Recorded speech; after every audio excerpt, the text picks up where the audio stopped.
Hey y'all, welcome back to my channel. I am Loving Life Freely here on YouTube. I am a full-time reseller on eBay, Poshmark, Mercari, and also sell on Whatnot auctions as well as Poshmark auctions.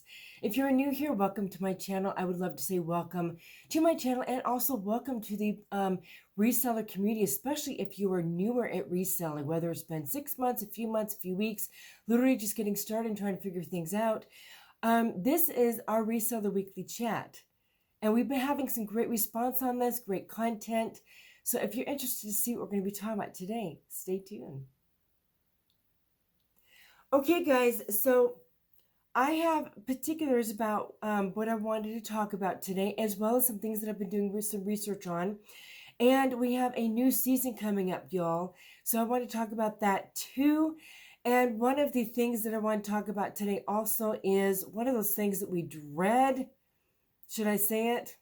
Returns. It's one of those things where you get that notification, you're like, what now? Right? I mean, that's always our response. Okay, was it me or was it them? Trying to go through the whole thing in pictures. Do I respond? Whether it's Poshmark, I never get returns on Mercari, so that's never been an issue. But Poshmark and eBay, we all know what happens. We all know it happens more than we want it to, whether it's our blunder or their blunder or whatever it may be. So we are going to talk about that. We're also going to talk about something that Poshmark is doing right now, which I just researched and found, which I thought was rather interesting. I mean, it's kind of cool, but at the same time, interesting. And we're also going to talk about sourcing. We're going to talk about a few other things. So let's dive in. First of all, my weekly report, things have been good.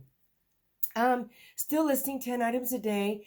Last week, I didn't do as well as I wanted to because we were out sourcing a few days a week at garage sales. And as I've mentioned to y'all, around here when they do community garage sales, they're everywhere. We went out to Sioux Falls because they had like a certain community and city area where they were doing like, it was like 17 pages of listings of garage sales between different housing communities and developments. They organize it all. Everybody pitches in and they do these sales. And you can literally go around a corner and see 4 or 5 sales, literally from one house across the street to the other, and blah, blah, blah, blah. So we were doing that for like 2 or 3 days last week. A couple of days we got some great stuff. One day we didn't get so much. So we were out there doing that, and I was not able to list as many. In fact, there were a couple of days when I didn't get anything listed. And I did let Dan know I'm glad to be out here doing garage sales, but I also want to make sure I'm getting my listings up. So Friday I stayed home and I did get my listings up. And I have been doing the 10 this week. We are going to be going out, I think, Friday this week. We've got some great sales going on, and we're going to go check those out. And I'm going to try and get to the point where maybe I have like just a few drafts backed up and ready to go, so that when I get home from doing all that, if I get home earlier, I can kind of put a couple up here and there, because I do want to make sure I'm very consistent. It's just hard when you're out garage selling, and it could take a few hours to do that, on top of the travel time and everything. And then I am doing my shows in the evening, so it can be kind of a mixed day when we do that. But things are going well. It has been a little bit of a slower month as far as sales go. I don't know that we're going to hit the same that we hit last month, which was such a great month. Y'all saw that video if you haven't watched it yet. We did have our best month so far in reselling last month. Do feel free to go back there and see what sold for us. Some really great solds. Again, this month so far has been a little bit slower, but we're still having some sales. We're only halfway there, so I am hoping it might pick up a little bit. So yeah, and anywhere from all different kinds of things between the kids auctions on Whatnot and Poshmark. I did a men's plus size live show the other day on Poshmark, and in the middle of that, I decided to actually bring in some women's plus size pieces. In the middle of doing the men's plus size, I let them know, hey, I have a couple women's plus size, so I showed those. I ended up selling a couple plus size pieces of the men's show. So actually, when I finished the men's show, I actually flipped around and did a women's plus size show. Didn't sell any more on that show, but I'm going to be doing another plus size show this Saturday because I have a lot of women's plus size pieces. And so we're going to be doing some of those. So yeah, things have been good. And I'm definitely working on vamping up more.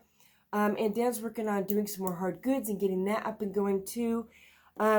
So yeah, things have been really good. We're just continuing, as you all know, to increase how much we do each month, and that's a continual process of working on that. Okay, so let's talk about this interesting thing that Poshmark is doing. I just happened to catch my eye on it up on the banner. You know, when you're doing your news feed and you see your likes and what people are sharing and all that, there's a banner on the news feed. I'm going to put a screenshot up here for you all so you can see it. Poshmark giving $10K to a winner each week between 5/5 and 6/4. I think this is kind of cool that they're doing this. That's a pretty hefty chunk of change. I mean, seriously, that can help people out with bills, catching up if they're kind of behind with the economy the way it is, or in reinvesting as a reseller if you're a reseller. With the seasons changing, getting school closed or whatever.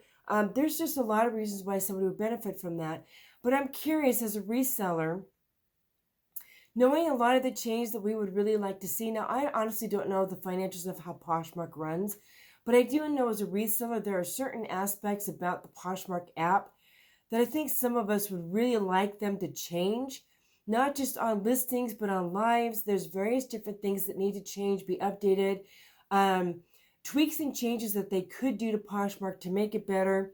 And I think it's really cool that they want to give money away. I do think that this is like a 2-week thing. So this is like at least 20,000 they're giving away. That's a pretty hefty chunk of change. How do y'all feel about that?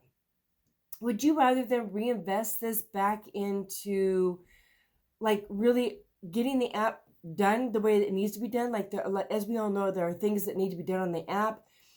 Are you kind of upset about it, irritated that they're investing this money? Are you glad that they're finally blessing people who are sellers on here with this kind of money? I'm kind of curious what your thoughts are. I'm kind of mixed about it. I'm not really sure because I honestly don't know, like I said, how much they actually invest into improving the app, whether it's lives or just listings, whether it's shipping, the interface, all that. I don't know how much they actually invest in that compared to what they're giving away. I don't know their financials. I don't know how they're doing all that. So I don't want to presume in a negative way at all. But I'm curious, seeing that, how y'all are feeling about this. Are you kind of like, this is kind of cool?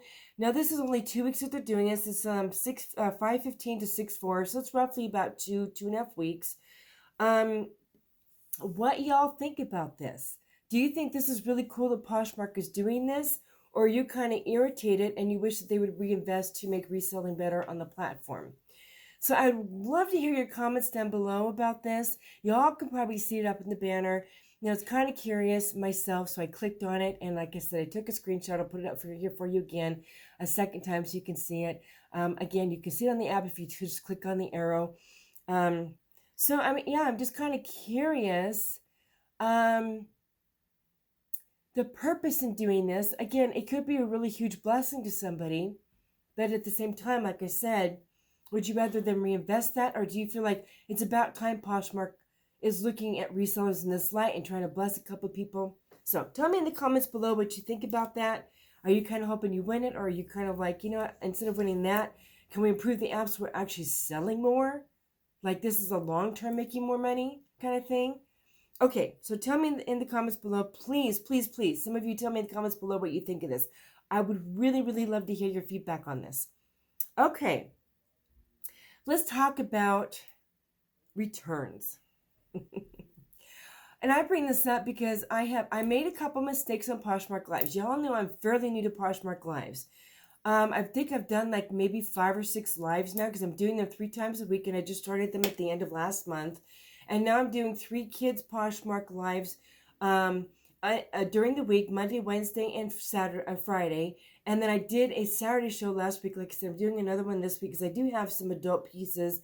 I would like to kind of flush out some old inventory. And so people are being blessed with just lower priced items because I'm trying to, you know, kind of get through some things. And some of it's new with tags, some of it's pre-owned. But again, I made a mistake on one show, and I recompensed it with the buyer. Okay, but I've also gotten people saying that they had this issue when I don't really think there was an issue with their order. I've had people return things. Okay, so this is one story for y'all. I think I mentioned this in the last reseller live chat last week about the gal who returned the sweater because when she turned it inside out, I did finally get the piece back. And I did see what she was talking about, and no, I would not have ever seen that had she not mentioned it. It was literally tucked inside, you know, the ribbing of a sweater on the bottom hemline, how it's tightly stitched, and then you got the next part of it, which is the bodice. Inside on the inside stitching, up where between the ribbed part on the hemline and it going into the actual bodice of the sweater, in the corner there was like kind of like a fix, and it was kind of, it wasn't like, I don't know if it's necessarily a hole, but you could kind of tell that it had been repaired on the outside because there's just like a little slight pulling, but it was stitched. And that was what she was talking about. So there wasn't actually a hole. It was a repair that had been stitched, and she was unhappy because it was listed as no flaws. I did not see it. There's no way I would have seen that. I do not turn my items inside out. Again, tell me in the comments below if you turn your items inside out. I look at things on the outside, but I do not turn everything inside out and look for things on the inside unless on the outside I see that there's an issue like a pull or a snag, or there's a you know, like maybe a piece of thread or something sticking out. I will go inside, see what the damage is. Is this necessary to take down and not list, or, you know, whatever, fix or repair? So I do that, but I don't go inside out on all my items before I list them and examine every single part of the item thoroughly. I do not do that. I would love to know in the comments below if you do that. If any of you do that. I don't know of any sellers who do that. Like I said, I know that they look at the outside. And I have seen seasoned sellers when they go out sourcing, they look at the outside, but I've never, on any videos ever, or any solds ever, they talk about turning the inside of it out and looking detailed on the inside. So again, I never would have seen that. So she did return it. She did send me a note. She's very polite and cordial about it. I honestly didn't care. I'm going to go through and kind of double check it and see what I can do to fix it. And I will relist it because it is a beautiful sweater and it is worth selling. So I just, you know, honestly just haven't had the time to do that. So it is sitting where I know it is, waiting to be looked at. But there are also other reasons for people to do returns. And let's talk about this because it's just becoming more and more, I don't know about you guys, but between Instagram, YouTube, I've been hearing a lot of resellers talk about how returns have just been kind of a big thing lately. And I don't know if it's just the season, people have buyer's remorse because they really didn't have the money. Now let's talk about some of the reasons why we get returns on Poshmark and or eBay. Okay, so buyer's remorse. We all know that that's one. We see this a lot on Instagram. Somebody purchased something, claimed this is another thing on auctions. They claim they didn't actually press the buy it now auction thing. You know, maybe it does. Maybe it can happen. You can be like click on the app, and you know, if you have your pocket, you know, your phone in your pocket, and you actually do like a butt, you know, click, and you hit it, and you click on to the whatnot, and then you accidentally click on buy it now when they're running an auction. You buy a piece. I've had heard people say that they did not actually do that, that it was probably in their pocket and they actually butt clicked it, and then they blame the buyer and whatnot because the buyer thing is a tap thing, and why don't they fix that so we're not accidentally buying things? I have seen that quite a few times on Instagram. Tell me in the comments below if you think that's hogwash or if that's true. Have you ever had a situation where you have your phone in your pocket or just sitting around and somehow something accidentally gets tapped and you've bought an item that you claim you never bought? Has that ever happened to you? I would really love to know in the comments below. I'm not saying one way or the other. All I'm saying is I've heard that and seen that a lot. Sellers are irritated with it because they're like, it can't happen. I've seen people who don't like Whatnot Lives or Poshmark Lives say they need to fix this because, oh my gosh, I purchased something I didn't mean to, and they wouldn't let me return it.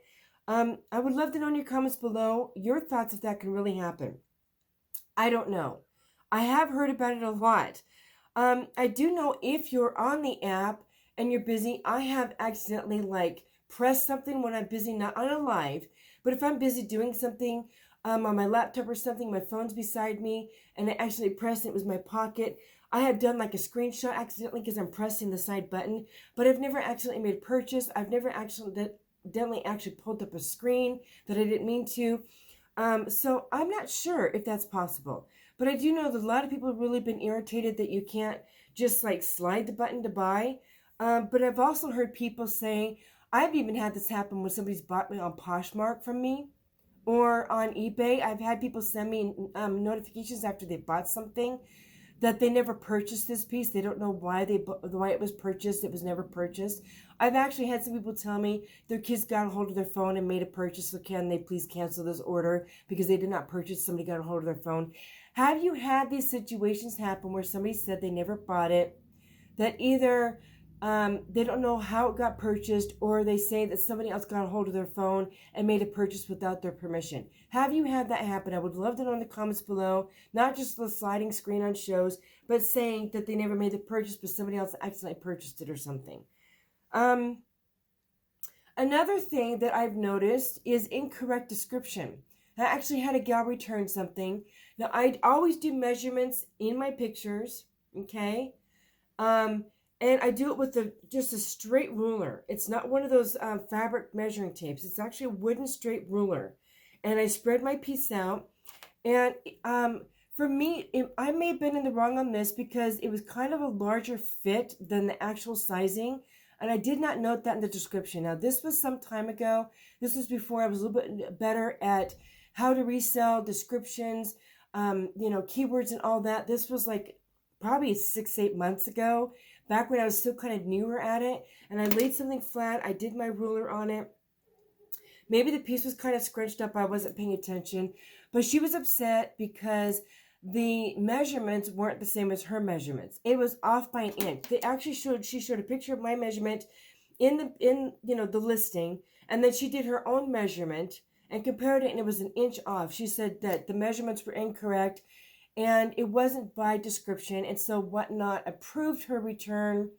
Even though I put measurements in the description, she was saying it was wrong, the wrong size, even though my tag was correct in the sizing, which was large. In the description and in the picture, it was both large. She said the measurement was wrong because according to her measurement, it was an inch larger. Have you ever had that happen before? She returned the item. Poshmark approved it. That's a new one for me. So as you can imagine, I've been a little bit more meticulous when I'm doing my measurements to make sure it's lying flat. Then I'm double checking the measurement and all that. I don't know. Now, I will say, if the item is a little bit bigger in size than the actual tag, like if it's a large, but it could fit like extra large, like Free People always fits larger than actual tag. Do you guys note that in your description? That measurement is large, but fits larger than the large. Do you guys note that? I've been trying to, if necessary. I don't have a lot of pieces that could be like that, but I'm trying to remember to put that in the description. Do you guys put that in the description? And have you had returns because it fit larger than the actual sizing and they were irritated because the measurements were off? Okay, another one that I know we all have probably gotten is they no longer want the item. Thankfully on Poshmark, if somebody comes back saying that they received an item but they no longer want the item, Poshmark does not approve those returns. As long as the description is correct via the listing information, if somebody comes back saying they no longer want the item or the item doesn't fit, Poshmark, my understanding, I've had this experience, they do not approve the return. Have you ever had it where it didn't fit or they no longer want it and Poshmark did approve the return? Because I know sometimes Poshmark actually does approve certain returns that you weren't expecting them to approve of. Has Poshmark ever accepted a return for a customer if they said they no longer want it or it didn't fit them? I'd love to know in the comments below if you have run into that recently. Let me know. Okay, here's one we had definitely seen like on Instagram. Somebody will reach out to you on your messaging. I think I've had this happen to me maybe once, maybe twice, maybe once. I don't know, something like that. But I see this a lot on Instagram, where somebody gets a message from somebody on Poshmark saying, I could buy this for this price. I've even had it happen on Mercari. I can buy this for this price elsewhere. Your item is priced too high. Why are you selling this so high? I know people have had this happen because I've seen it a lot on Instagram, just like the whole other buyer's remorse thing or other issues with, stuff on Instagram as far as an item. Have you had this happen where somebody reaches out to you and says, your item is priced too high, they could get it such and such place for this price instead? And what do you say in return if they say that to you in a message? Are you polite and say, okay, or do you just not respond to it? Do they consider that bad customer service if you don't respond to it? I would love to hear your thoughts, especially on that. If you don't respond to it and just leave it in open conversation and don't reply, do you get them coming back and saying that's bad customer service? Why aren't you answering me? and trying to leave a bad stink on your thing. Of course, if they bought it, then they do that. That's not cool. But if they didn't buy it, they can't leave a bad stink on your thing, right? So I'm curious if you've had that happen. What do you typically say if they complain about how they could have gotten it cheaper somewhere else? Do you politely say, that's fine, go ahead and purchase it over there? Or do you offer them a comparable price? Some people might offer a comparable price to actually sell the piece, unless it's a serious lowball offer, right? I'm curious, if it's not a serious lowball offer, do you offer them a comparable price? Like, say if you have something listed at $20, okay, let's say $25. And somebody's saying they can get it for like $15 or $17 elsewhere. By the time you send your 20% off, plus your discounted shipping, you're just about there. Do you actually send them a comparable offer if they say this and sell the piece anyway, if your COG was really low, to move the piece? I'm curious what people are doing with a situation like that. Please comment below and tell me. I would love to hear your stories, y'all. Okay? Measurements were wrong.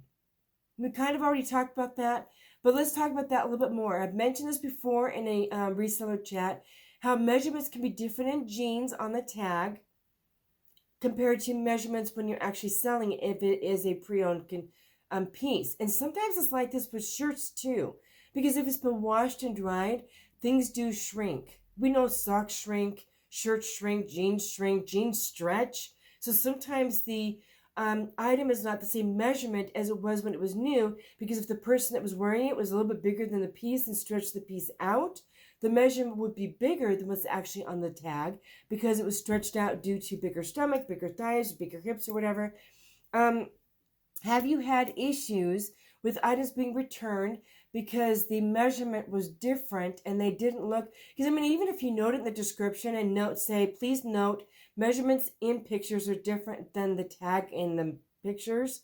You're letting them know that, say it's a 25 on the measurement on the waist in the tag, but if you actually measure it and maybe it says 26 or 24, depending on which way it went, and noting that, but they buy it because a lot of buyers don't actually look at the description or the extra pictures. A lot of people, when they buy something on Poshmark and eBay, they look at the first picture. They look at kind of some of the information. They don't thoroughly look at the description and see if there's any noted information in there. They don't look at all the other pictures to see if there's flaws, measurements. I can't tell you how many people have come to me asking me for measurements on something when it's already in the photos, and I just politely respond, all measurements are in the pics. Let me know if you have any other questions. Hope this helps. I know a lot of people don't look at pictures. A lot of people don't look at the description or details if you made a note in the description about the item. Say there's a flaw in the item. Do you have this happen where there's actually a flaw in the item? You noted it in the pictures and in the description. They want to return it stating, this has a flaw in it and you didn't tell me. Well, no, it was in the description and in the pictures, but they didn't look at all that information. They just looked at the first picture, and then they want to complain because they got a bad item. Has this happened to you? Please comment down below. I really, really want to hear y'all's stories. I do read all these stories, you guys, because as a reseller myself, I want to know who else is dealing with this and what other types of scenarios are going on. And I think we can learn from each other the different types of scenarios if it hasn't happened to us yet, to be on the lookout for these types of scenarios. If it comes up, okay, this has happened to somebody else, what can I do about it? I want us to learn from each other's experiences, positive or negative, have a benefit of knowing what could happen, especially if you're new to reselling. We've only been around for 6 months. I've been doing it for a year and a half, and even in the last 6 or 8 months, there's been a lot that I've learned, even compared to the first 6 months. There's still so much for me even to learn. I've been at it for almost a year and a half now. So do guys share your stories. I love it when you share your stories. So not only I can read it, but other people who are watching the video and seeing the comments, they can hear your stories and see your stories. And I'll either, yeah, that happened to me, or, oh, wow, I need to look out for that. So let's do that so we can learn from each other, you guys, okay? All right. The next thing I want to move on to, y'all, is, and I think I took a screenshot of this too. If I did, I'll put it up here for you.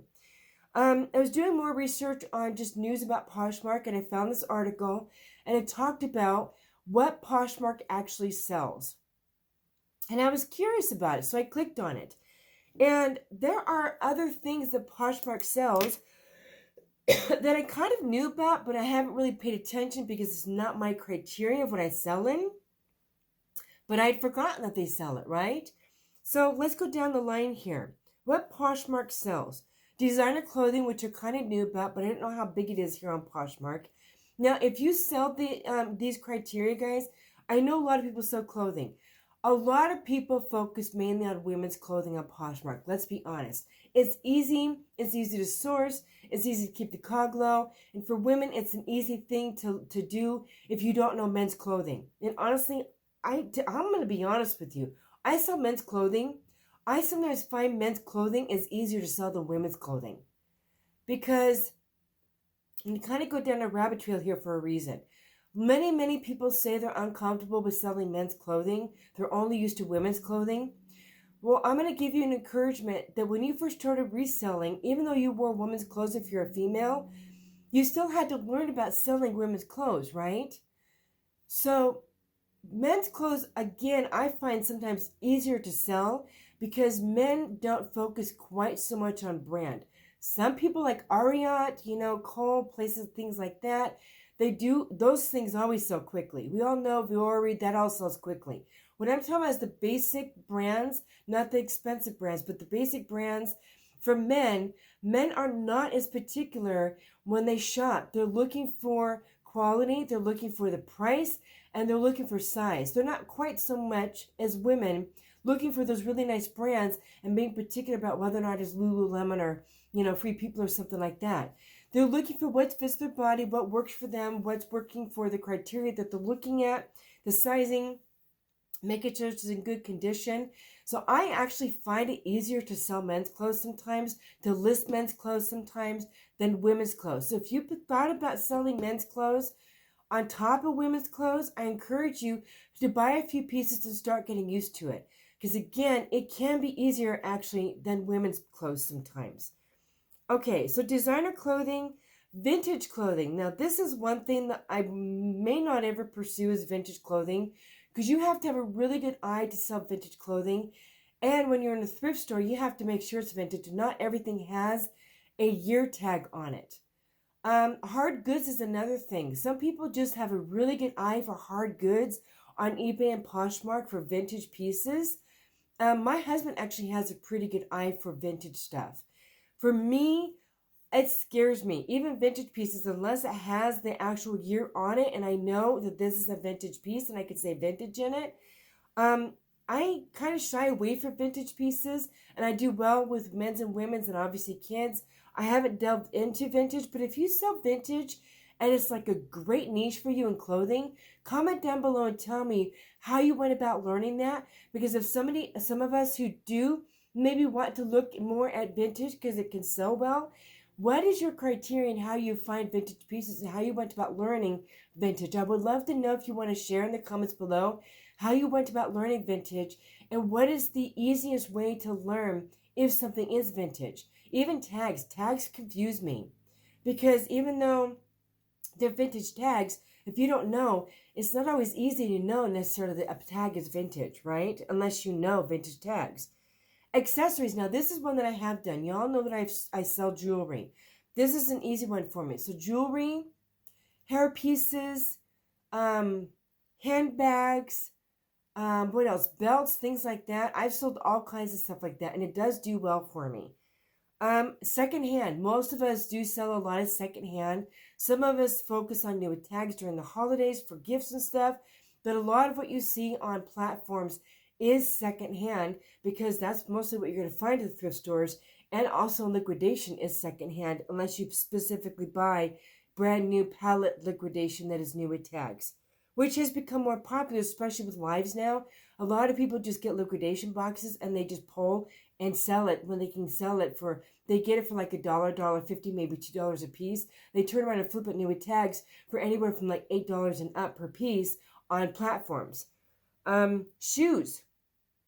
I've definitely sold shoes. I have really cut back on doing shoes simply because the items that I was getting from thread-up boxes just weren't cutting it for me. And I do look for things when I'm out and about, and I find a good piece, I will pick it up, but I am very particular about what I pick up.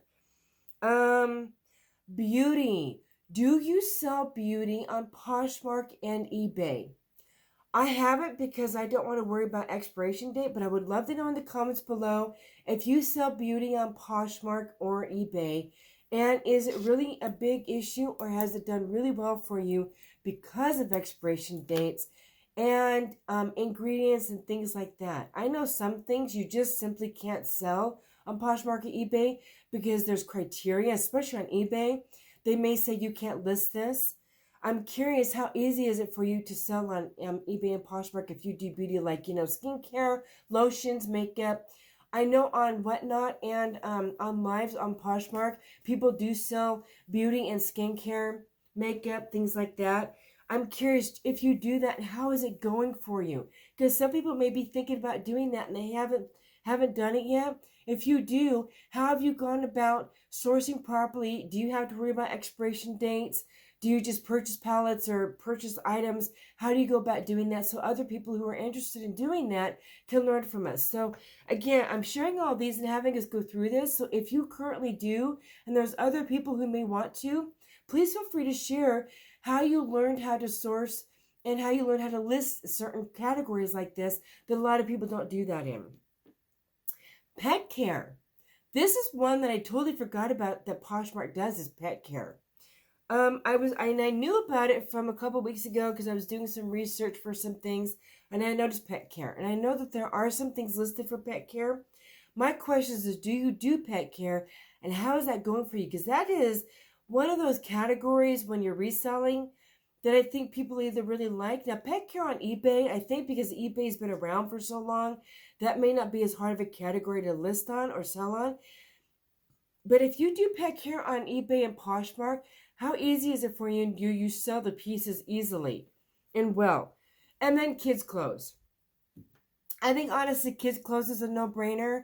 If you can keep your cog low and sell kids' clothes, a lot of people sell kids' clothes on Kidizen too.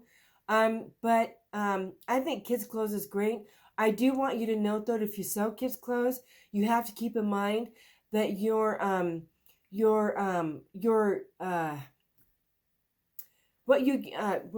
your cog, but what you're gonna make from it, your profit. Sorry, I was going blank there for a second. Your profit on kids' clothes will be much lower than adult clothes, obviously, because kids' clothes just don't sell for as high on the platforms, even in lives. So you have to be very mindful if you can sell kids' clothes. Your cog has to be really, really low. So you just have to be very mindful of that. I know other people who sell kids' clothes in pallets. A lot of it is new tags. I haven't done new tags kids' clothes in pallets yet. I do get new tags in my boxes, but I haven't specifically done a new tags kids box yet. I am looking into that for down the road. But again, if you're doing kids' clothes, whether it's new tags or pre-owned, you just have to be mindful to keep your cog low so that you do have a good profit, but your profit margin is going to be much lower than adult clothes. But if you sell quite a few pieces, you could still do really good selling kids' clothes, especially if you're selling what your kids were wearing. And, you're making a couple, $2 or $3 on a piece, and it's just trying to get it back out the door to recycle it to somebody else. I mean, that's great. If you have kids' clothes, sorry, I have a tickle in my throat.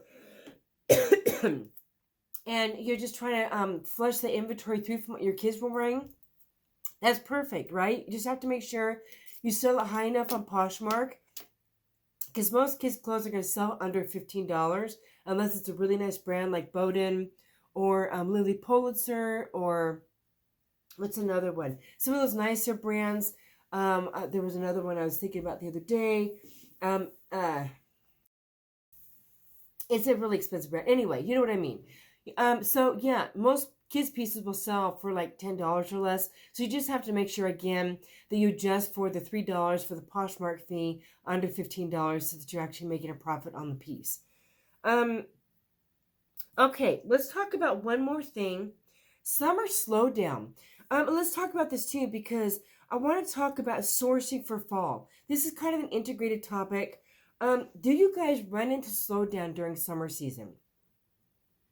I've heard some people do run into it a little bit, and other people saying it's just as bad as like after the first of the year where they just really don't sell a lot.